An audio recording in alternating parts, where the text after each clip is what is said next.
Anna signed the divorce papers. Without a second thought, she slid off her wedding ring. At that same moment, her husband was out on a date with his female trainee. They were at Disneyland. They had no idea what was coming. Anna had already ordered her assistant to send both her husband and the trainee to Africa. They would be left to survive among lions. This was her revenge for her dead twin daughters. The people who took her children had no right to smile like that. Benjamin was the chief cardiac surgeon. He had just lost his own twin children on the operating table. In front of his wife, he showed the grief and helplessness of a doctor. But he knew the truth. This was never a simple medical accident. It was a fatal mistake. He had covered it up for his intern lover. What he didn't realize was that one social media post was about to trigger his wife's revenge. His name was Benjamin, a Lasker Medical Research Award winner.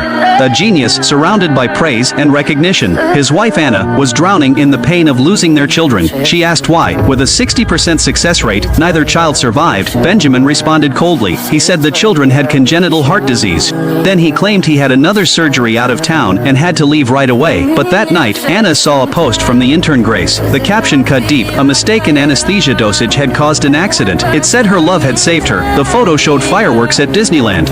And that so-called love was the same man who had just said he was leaving for surgery. Benjamin, the truth pierced straight through Anna's heart. Her children hadn't died by accident. They died because of a covered-up medical error. Anna left a comment on Grace's social media. She exposed their actions. Benjamin was furious.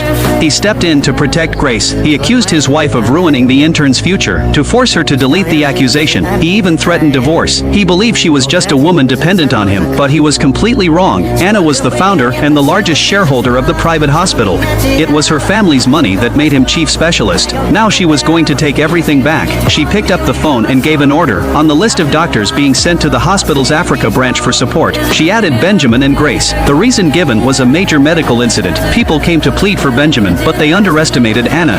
Anyone who tried to interfere was added to the Africa list as well. They could either serve there for 3 years or pay triple the training compensation stated in their contracts. She decided to use the very rules he valued to completely isolate him. Benjamin was furious. He held a press conference. He led the reassigned doctors in a strike. He portrayed himself as the victim of a mad wife. He used public opinion and patience to pressure Anna. He demanded that she kneel and apologize in a live stream. He demanded compensation for emotional distress. And finally, he wanted legal ownership of the hospital transferred to his name. He wanted everything. Public outrage erupted. Angry patients, families, and doctors stormed into Anna's home. They smashed and looted. They tore apart the decorations she had prepared for her children's birthday. Anna stood surrounded, cursed, and attacked. Then Benjamin arrived.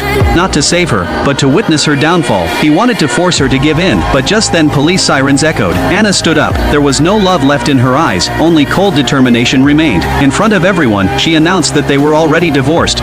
She would formally press charges against Benjamin for organizing an illegal break-in and acts of violence. He thought he had destroyed his wife. What he didn't realize was that he had created an enemy who would never stop.